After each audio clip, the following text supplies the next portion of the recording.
¿Ya? Muy bien. Sean a Iglesia Betel en Ciudad Guatemala. Soy el pastor Emanuel Ramírez. Sea usted bienvenido, quienes están por las redes y a quienes están acá. No olvide, allá atrásito hay agua, hay caramelos. Si usted necesita, puede levantarse con toda confianza. Acompáñenme a una cita bíblica en el libro de los Salmos, capítulo número 103, verso 2. Amén. Si usted trae una Biblia electrónica, si no trae Biblia electrónica, ahí tenemos Biblias físicas, y si no, a través de la pantalla vamos a tratar de compartir con usted esto. Dice el capítulo 103 del libro de los Salmos, David escribe y dice: bendice, alma mía, a Jehová, y no olvides ninguno de sus beneficios. Solo déjenme ahondar esto. Nosotros somos seres tripartitos: cuerpo, alma y espíritu. El cuerpo está compuesto de carne, de huesos y de sangre. Algunos tenemos más carne, otros tenemos menos, otros, ¿verdad? La textura, la composición de cada cuerpo es diferente físicamente, pero todos tenemos eso: cuerpo, alma y espíritu. El cuerpo se compone de carne, de huesos y de sangre. El alma tiene emociones, sentimientos, pensamientos, tiene voluntad, también es tripartito. Y el espíritu tiene intuición, relación y comunión. Tres cosas también el espíritu. Pero hoy quisiera ir, porque saben que el alma, cuando hablamos de alma, muchos dicen: es que mi alma, mi corazón. El corazón guarda las emociones, guarda los sentimientos de cada persona. Cuando usted estaba enamorado o empezaba en esa etapa, decía: te quiero con todo mi corazón. Su corazón es del tamaño de su puño, es pequeño, pero en él guarda emociones y sentimientos hacia la persona a la cual usted ha visto con ojos diferentes. Usted tiene pensamientos bonitos, tiene pensamientos favorables y también negativos, porque están adentro del alma. Usted también tiene una voluntad férrea, en donde, como diríamos en buen chapín, cuando yo digo una cosa, se cumple y punto, porque es nuestra voluntad, es nuestro deseo. Y uno muchas veces, déjenme ir ahondando acá, muchas veces tiene pensamientos equivocados, tiene miedos en el corazón, tiene miedos en el alma, tiene miedos que han sido provocados por situaciones complicadas. Y es ahí donde David dice algo: no te olvides de los beneficios. Le habla a su alma. ¿Sabe por qué? Porque a veces se nos olvida cuán bueno ha sido Dios. A veces se nos olvida cuán bueno ha sido alguien con nosotros. Dice un dicho que hace mucho tiempo se empezó a circular por redes: tú podrás hacer 100 cosas buenas, pero cuando la última no la hiciste, te critican y te juzgan por esa, te etiquetan por esa, y se les olvidan las 100 restantes buenas. Porque el alma aflora. Es más fácil creer que nunca se puede lograr algo a creer que sí se puede. Henry Ford, el creador de los vehículos Ford, él decía: si usted cree que puede hacer algo, está en lo correcto. Y si usted cree que no puede, también está en lo correcto. Porque así como piensa, así será la situación. Y el alma muchas veces se nos complica, y muchos de nosotros hemos padecido enfermedades en el alma, de pensamientos negativos, de emociones frustrantes. ¿Cuántos de aquí han estado tristes alguna vez? Dígame si alguna vez usted no lloró a un ser amado que falleció, y uno se entristeció el alma a tal punto que dejó de dormir bien, de comer bien, dejó usted de tener la mente así tan activa, y se deprimió, se oprimió. ¿Cuántas veces usted ha tenido dudas?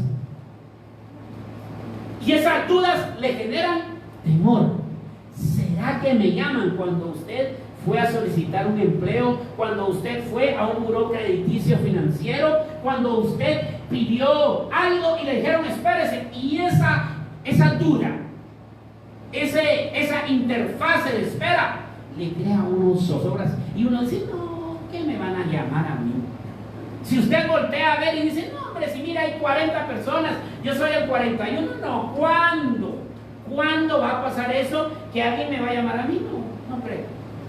Y nos crea duda, y eso es parte de nuestra alma. Déjeme contarle algo. Había una, no le voy a llamar una viejita, sino una mujer adulta madura, ya grande, pero de esas mujeres de oración que, como diría yo, de la vieja guardia, de la vieja escuela, diría un apóstol del evangelio de la abuelita de muchos años atrás, donde se plantaban a orar y oraban un día, otro día y otro día hasta que Dios trajera respuesta. Pues un día esta señora madura, esta viejecita amada, sale y abre su carro, hace un viaje y regresa, pero en el regreso se le olvida quitar las llaves del switch de su vehículo y echa llave. Cuando se recuerda, Dios mío, las llaves del vehículo, lo primero que pensó es, ¿cómo voy a hacer para abrirlo? Y ella empezó a ver cómo lograba hacerlo. Había pensado en quebrar una ventana, pero era muy cara para reponerla y no podía. Fue y consiguió un alambre. Algunos aquí en Guatemala les hacemos cerchas para abrir los vehículos, y ella fue y consiguió un alambre y empezó a querer abrir, y pasó mucho tiempo, unos 30 minutos, y no pudo. Fue y se sentó allí en la puerta de su casa y empezó a orar, Señor, mándame a alguien que me ayude, a alguien que pueda. Empezó a orar y pasaron los minutos, cuando en eso iba pasando un hombre alto con una barba que se echaba de ver que tenía meses de no recortársela, con un cabello largo, con algunos tatuajes que se veían en su piel, con una vestimenta bastante desgastada, y cuando ella lo ve pasar, lo primero que piensa es, este es un ladrón. Ella sigue orando, este hombre pasa por el vehículo, se va, y unos metros adelante algo lo detiene y se regresa a la ventanilla. Aquella amada señora deja de orar y con valor, porque no quería que le robaran su vehículo, va y le dice, ¿necesita algo? Y este hombre con voz tosca le dice, yo no, ¿y usted? Ella con temor le dice, fíjese joven que la verdad yo sí.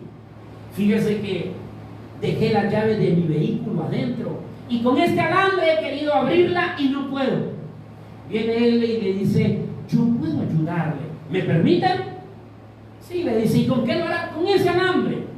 Va, toma el alambre y empieza, y en cuestión de segundos levanta el seguro, abre, quita la llave y le dice, señora, aquí están las llaves de su vehículo. La señora agradecida le dice, gracias por ese favor, perdone, ¿y por qué se detuvo? Fíjese que yo acabo de salir de la cárcel. ¿En serio? Sí. Y cuando pasé a la par del vehículo sentí la necesidad de regresar solo para ver si alguien necesitaba algo. Gracias, le dice.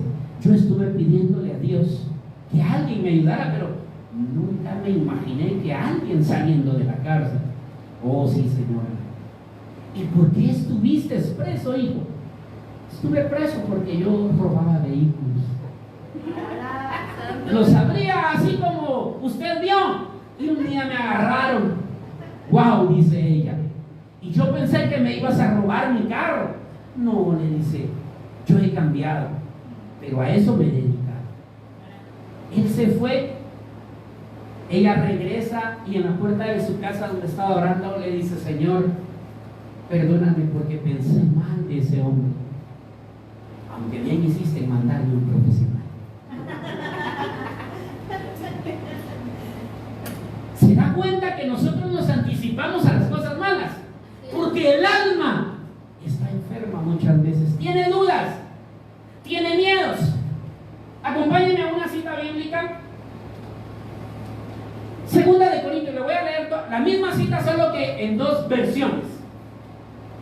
Dice, segunda de Corintios 10, 3 al 6, dice: humana, Pablo está hablando, humana es mi condición, pero no lo es mi combate. Nuestras armas no son las humanas, pero tienen la fuerza de Dios para destruir fortalezas. Amén.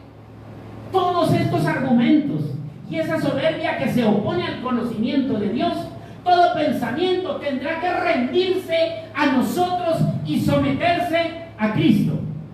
Y estamos dispuestos a castigar toda desobediencia en cuanto contemos con total obediencia de ustedes. La otra versión, la traducción del viviente dice: somos humanos, pero no luchamos como lo hacen los humanos. Le voy a leer esa misma versión. Pues aunque andamos en la carne, no militamos según la carne. Usamos las armas poderosas de Dios, no las del mundo, para derribar las fortalezas del razonamiento humano y para destruir argumentos falsos. ¿Sabe usted cuántas veces al día pensamos mal? Dicen los estudiosos que las personas que trabajan tienen pensamientos entre el 80 y 120 pensamientos negativos al día. Los estudiantes tienen entre 60 y 100 pensamientos negativos al día. Y cuando estamos bajo presión, difícilmente pensamos en qué cosas buenas nos pueden pasar.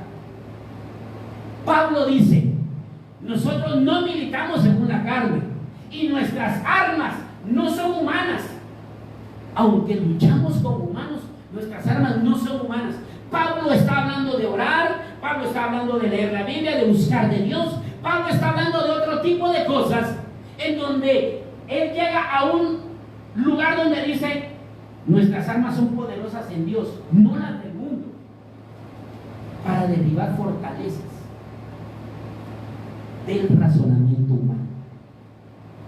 Ahora díganme, ¿alguna vez a usted Dios le ha dado una palabra de que va a hacer algo bonito con usted, algo bueno con usted? Y uno dice, mire, cuando uno recibe la palabra dice: aleluya, gloria a Dios. Pero cuando usted ya se va y empieza a razonarla, ya la cuestiona y ya la duda.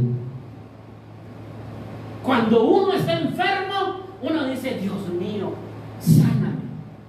Cuando llega el médico y le dice: mire, usted tiene una enfermedad terminal, sus órganos han sido dañados, usted tiene un problema serio, y uno dice: wow, Señor, ¿y ahora qué va a pasar?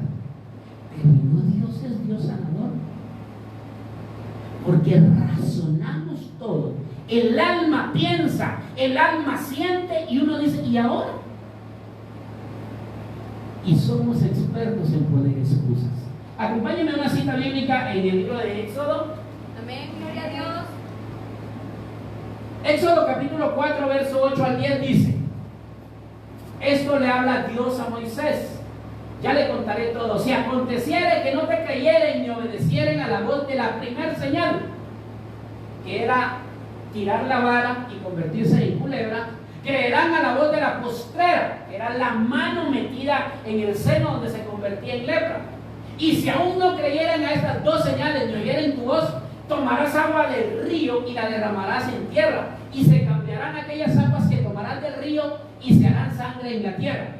3 señales. Entonces dijo Moisés a Jehová: ah, Señor, nunca he sido hombre de fácil palabra, ni antes ni después que tú hablases a tu siervo, porque soy tardo en el habla y torpe de lengua. Fíjese que Moisés es un hombre, ya conocemos la historia, 40 años pasa en el palacio, 40 años en el desierto, luego Dios lo llama y está otros 40 años sirviéndole, pero cuando Dios lo llama de la zarza, algo ocurre. Déjenme solo contarle 2 capítulos atrás. Dios lo llama y le dice: quita las sandalias de tus pies, el lugar que pisas es santo. Y Dios tiene una conversión con él. Tiene y le dice: tú vas a libertar al pueblo, tú vas a sacarlo. Dios le está dando lineamientos y le dice: ¿qué tienes en tu mano? Una vara, tírala. Y cuando la tiras se convierte en culebra y él huye. Dios le dice: tómala por la cola, la toma y se convierte en vara. Después le dice: mete tu mano en el seno, y la mete, y cuando la saca era blanca, blanca, llena de lepra. La vuelve a meter y sale sana. Después de eso le dice Dios: si no te creen, tomas agua del Nilo, la viertes y toda se convertirá en sangre. Pero él le pone una cuarta y le dice: yo no puedo hablar.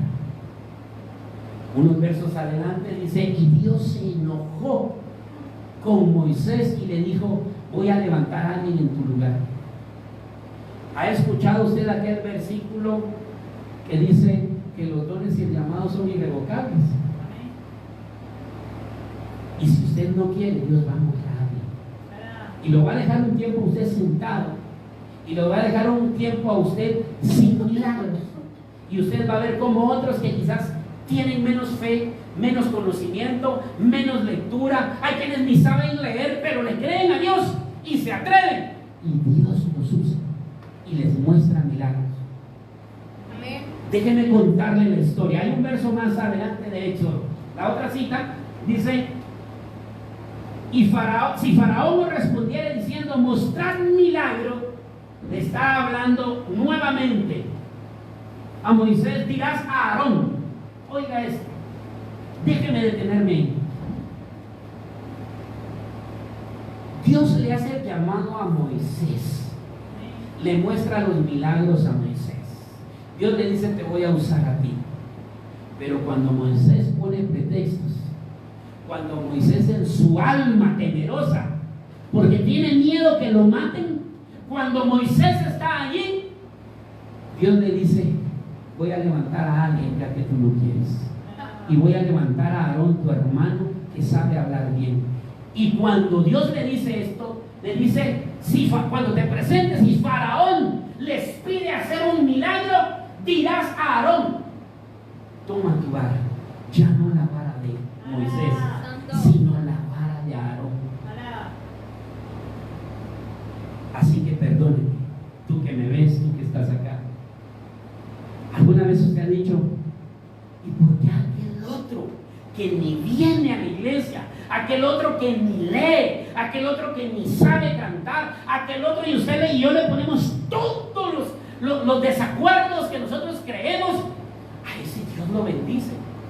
Porque ese no se niega a creerle a Dios. Ese no le pone tantos pretextos en decirle: yo no puedo.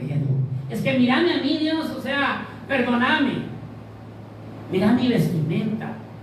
Señor, no puedo hablar bien. Mi preparación académica, no, Señor, perdóname, yo no he podido cursar. ¿Y cuál es el problema?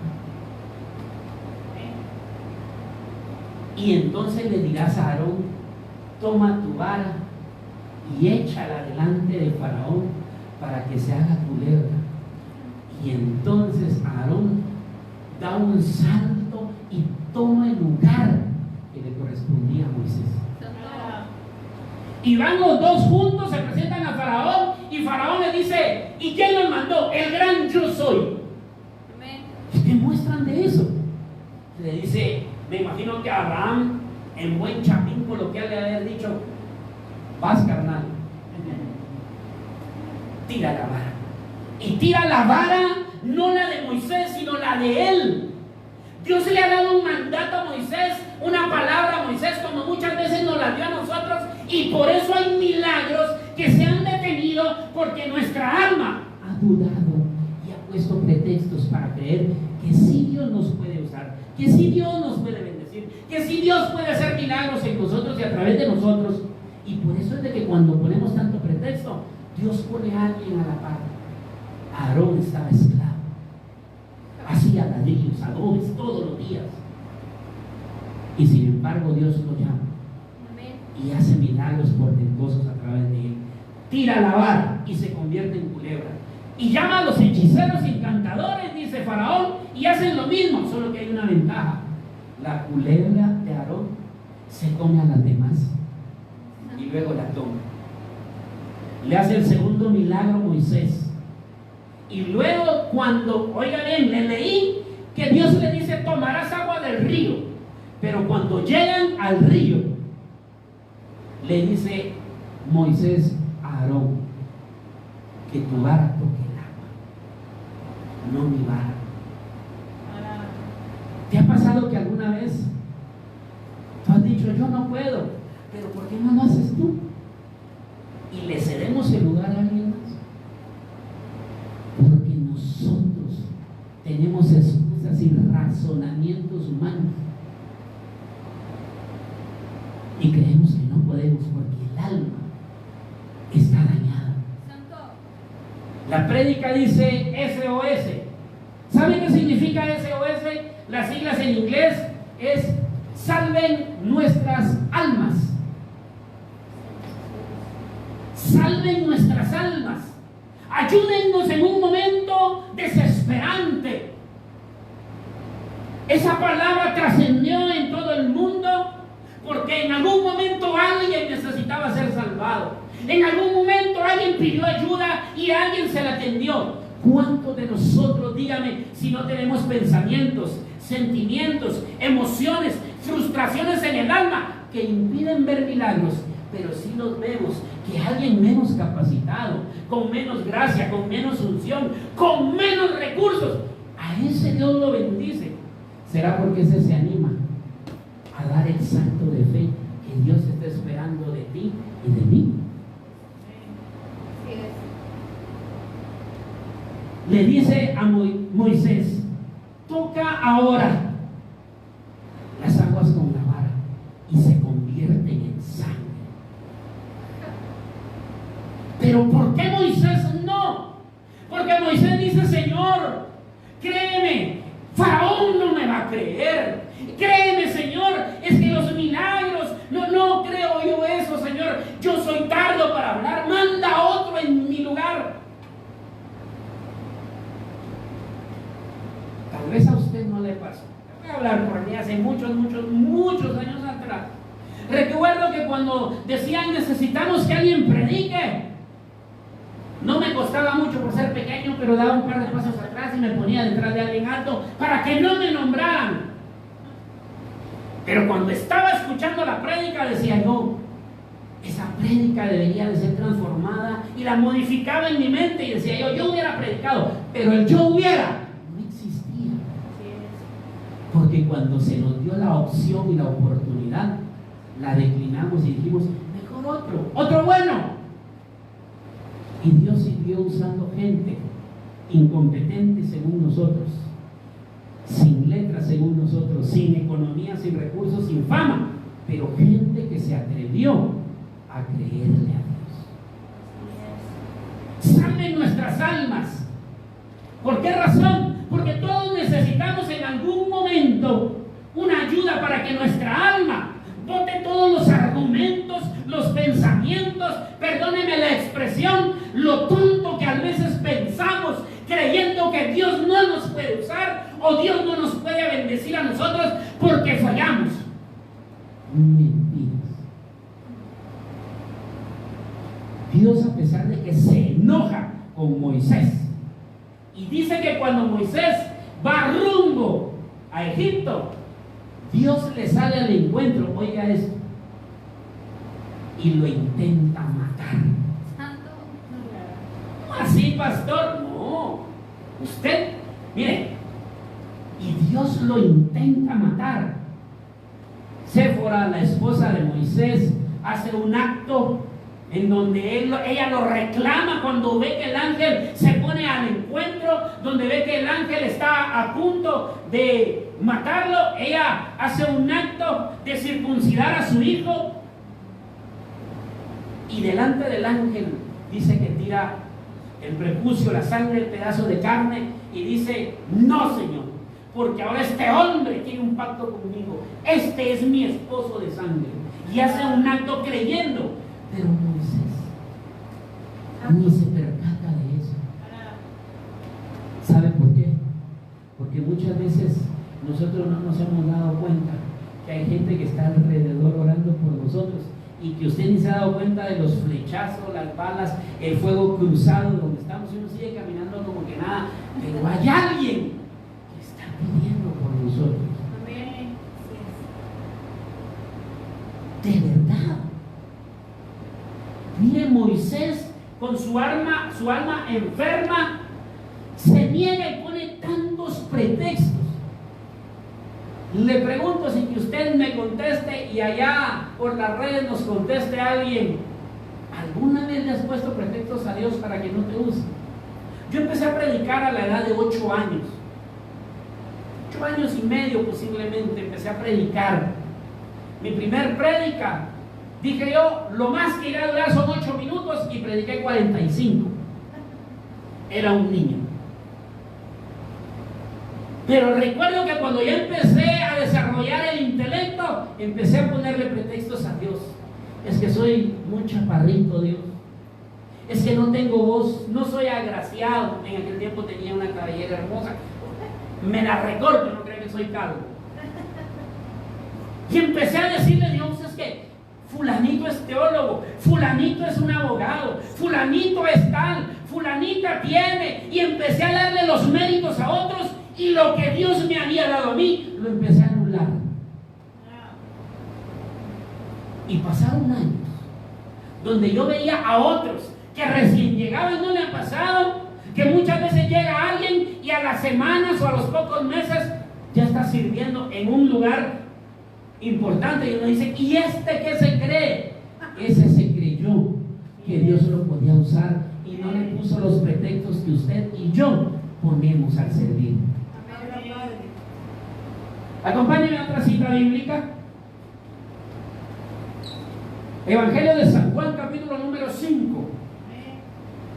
Cuando Jesús lo vio allí acostado y se enteró de cuánto tiempo había estado enfermo, oiga, 38 años, le preguntó: oiga eso, ¿qué quieres que Dios te sane? ¿Quieres que Dios te sane? Miren, el hombre ha estado allí. La Biblia no dice cuántos años tenía de estar ahí al lado de Betesda, ese lugar. Déjeme contarle la historia. En otras ocasiones se la he contado. Pero este era un lugar donde se cree, algunos teólogos, algunos dicen que era porque había mucha presión por el calor y de repente esa presión rompía en oxígeno y subían burbujas y el agua se movía. Y entonces los enfermos que estaban alrededor habían creado un mito en donde el ángel de Dios movía las aguas y al que entrara primero, al que tocara primero el agua, ese era sano de lo que fuera. Pero la Biblia dice que de tiempo en tiempo un ángel llegaba. Y ese hombre, no sabemos cuánto tiempo estuvo allí y puso pretextos. Ese hombre tenía 38 años. Ese hombre había levantado su casita de campaña y ahí había vivido. Ese hombre se había conformado cuando el agua se movía, veía que caía uno y aplaudía y lo felicitaba. Se alegraba con los logros ajenos, pero no era capaz de creer que Dios lo podía sanar de otra forma. ¿Alguna vez le ha pasado a usted? Yo lo he dicho y me perdonan quienes a veces pelean con esto, pero uno dice: gracias a Dios, ya Dios me bendijo porque le dieron su cheque de quincena. No es el resultado de tu esfuerzo, Dios no te podrá bendecir el 3, el 5, el 10, el 18, el 20. Dios te puede bendecir de tal manera, y a veces nosotros estamos equivocados pensando cosas, y cuando Dios le pregunta a este hombre, le dice: ¿quieres que Dios te sane? Dios había visto su condición y le pregunta: ¿quieres que Dios te sane? Dígame usted, antes de continuar esa lectura, ¿qué era lo que él tenía que responder? Sí. ¿Quieres que Dios te sane? Sí. Pero le pone un argumento, como muchas veces todos hemos puesto. Señor, no tengo a nadie que me meta en la piscina cuando el agua se mueve. Cada vez que trato de meterme, alguien lo hace primero. Pregunte usted esa respuesta, esa a la pregunta que Jesús le hace. No.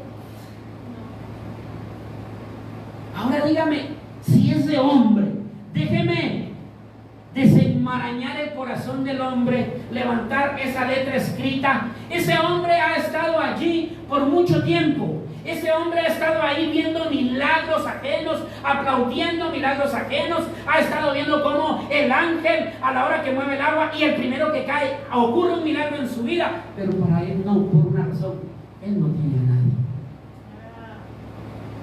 No hay alguien que le ayude.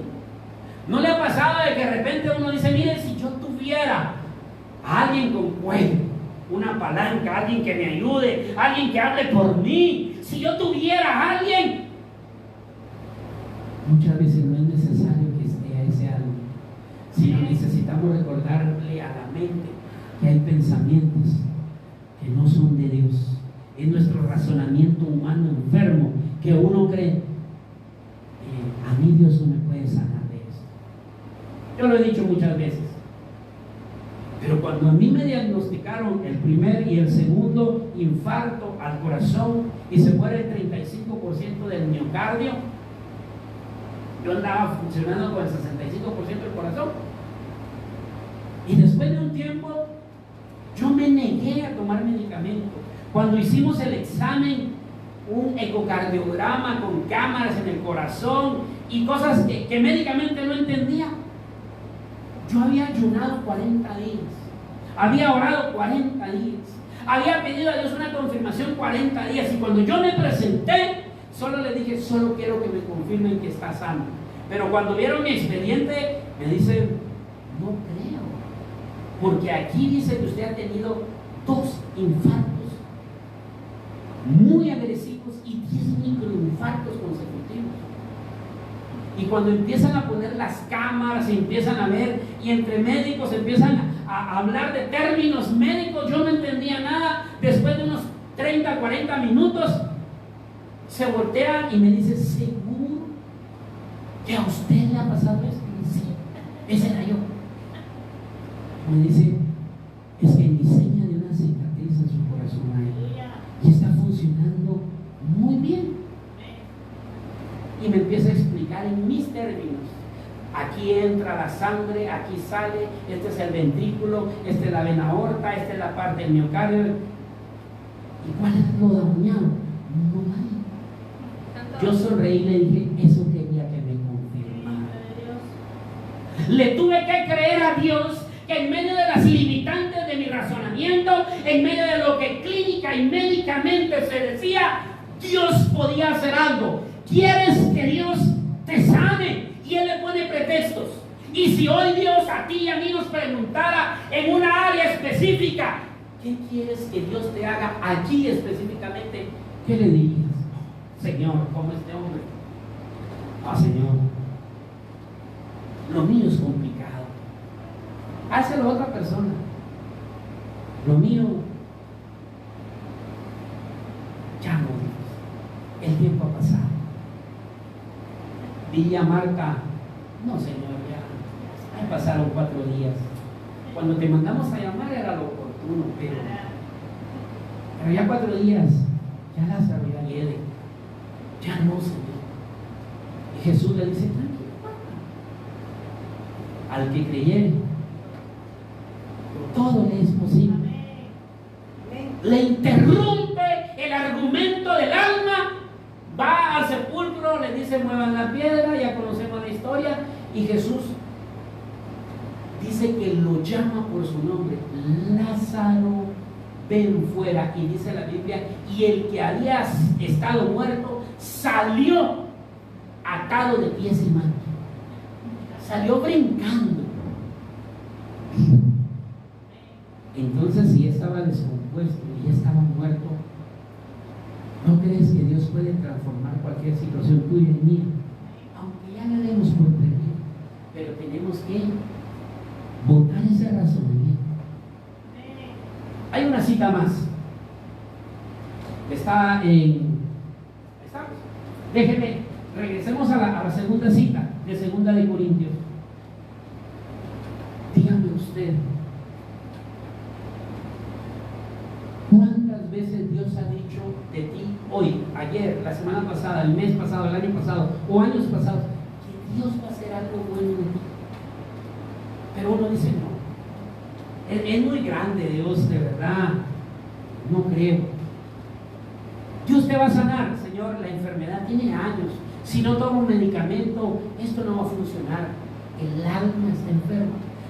Es que Dios te puede dar una empresa. No, Señor, si mira, yo vivo 3 menos un cuartillo, siempre una mano adelante y otra atrás. No, Señor, o sea, no se puede.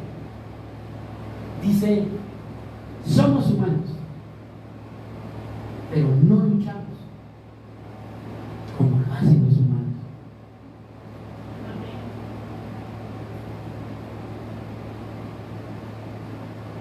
Algunas veces como pastor me ha tocado pararme, otras veces mostrarme y otras veces tirarme y decirle, hasta aquí llegué con mis fuerzas. Y te recuerdo, Dios, que tu palabra sigue sosteniendo mi vida y que lo que un día dijiste se va a cumplir. Y no lucho como lo hacen los humanos.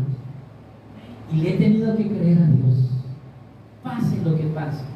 Y dice, usamos las armas poderosas de Dios, como la oración, la palabra, la adoración, la alabanza,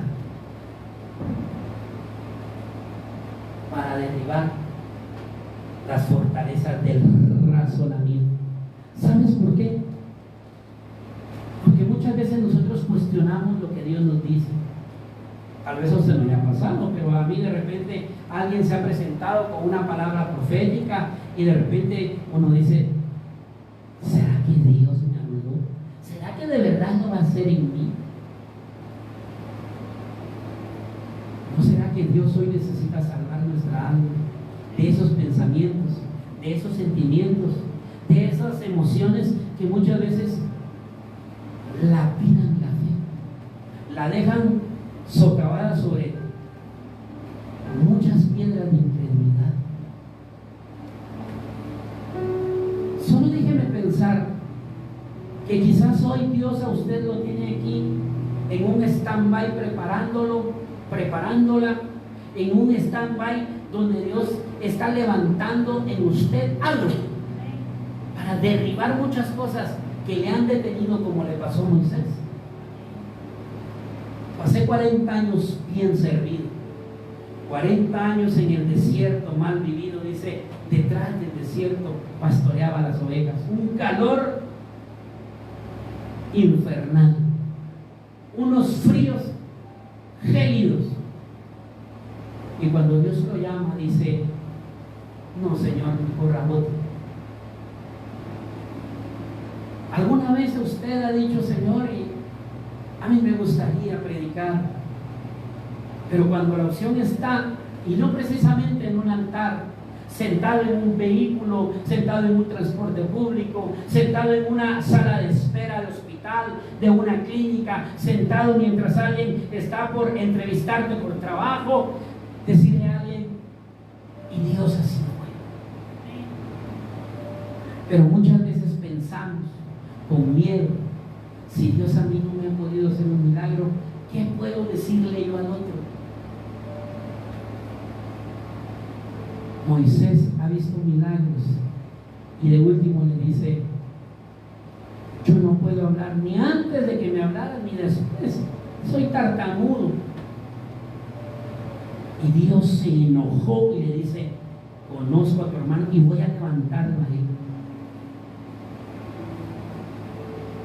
¿No será que nuestra alma tiene cosas del pasado que nos dijeron, del pasado que nos hicieron? Y uno dice: no, yo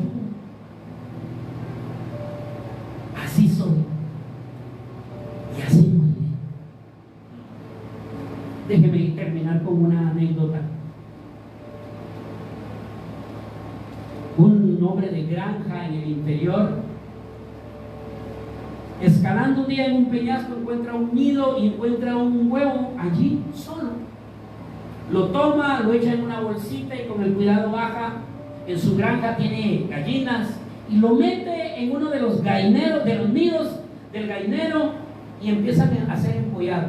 Al tiempo de la vida, el cascarón se empieza a romper y nace un polluelo. Solo que nace más grande, a diferencia de los demás pollitos. El color es diferente, su pico es diferente, su forma es diferente. Pero el papá gallo le empieza a enseñar cómo es la vida de un pollo. Y todas las mañanas lo lleva fuera del nido y lo hace que rasque, busque lombricitas y las coma. El tiempo va pasando y aquel polluelo empieza a poner unas plumas de un color diferente. Sus alas son mucho más grandes, sus patitas se convierten en garras enormes, su pico se vuelve curvo y él es capaz de ver a ciertas distancias. Un día, mientras está picoteando la tierra, ve que en el suelo hay una sombra donde ve que es similar a él. Él extiende sus alas en tierra y empieza a ver que sobre de él alguien vuela semejante a él. Él voltea a ver y es un águila, igual que él. Este era un polluelo de águila. Va con su papá y le dice: papá, yo no creo ser un polluelo como todos mis hermanos. Hoy vi a un ave que volaba y yo creo que soy igual que él. El papá le dice: tú naciste pollo, rascas la tierra, comes lombrices y serás un pollo. Nunca volarás.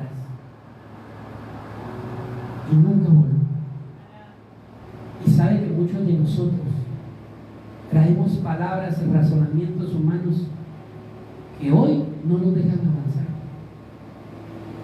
que hoy el alma no nos deja elevar nuestras alas y volar, que hoy no nos deja pararnos y decir: Dios es bueno, que no nos hace parar y decir: yo puedo lograrlo, aunque no tengamos ese nivel académico, pero tenemos un intelecto diferente. Porque dice: luchamos contra ese razonamiento. Déjeme leerle una versión diferente. Pues que aunque andamos en la carne, no militamos según la carne, porque las armas de nuestra milicia no son carnales, sino poderosas en Dios para la destrucción de fortalezas que se levantan en contra, derribando todo argumento y altivez que se levanta contra el conocimiento de Dios, y llevando todo pensamiento cautivo en obediencia a nosotros a los pies de Cristo. No es Cristo. Así que muchos de los pensamientos que aquí y a mí nos detienen, necesitamos llevarlos cautivos nosotros, doblegarlos, dominarlos y llevarlos en obediencia a los pies de Cristo. ¿Cuántos no se puede tenemos? ¿Cuántos no puedo? ¿Cuántos no soy capaz? ¿Cuántos es que yo no tengo el recurso, no tengo la habilidad? Es que yo no. Y le ponemos como aquel hombre paralítico: ¿qué quieres que Dios haga? ¿Quieres que Dios te sane?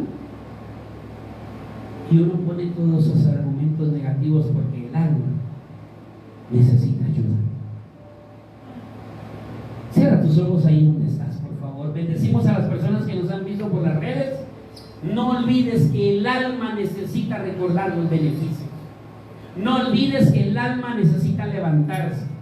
No olvides ninguno de sus beneficios. Lleva todo pensamiento que se haya levantado en contra. Llévalo, sujétalo, cautívalo, domínalo y llévalo en obediencia a los pies de Cristo. Dios te bendiga.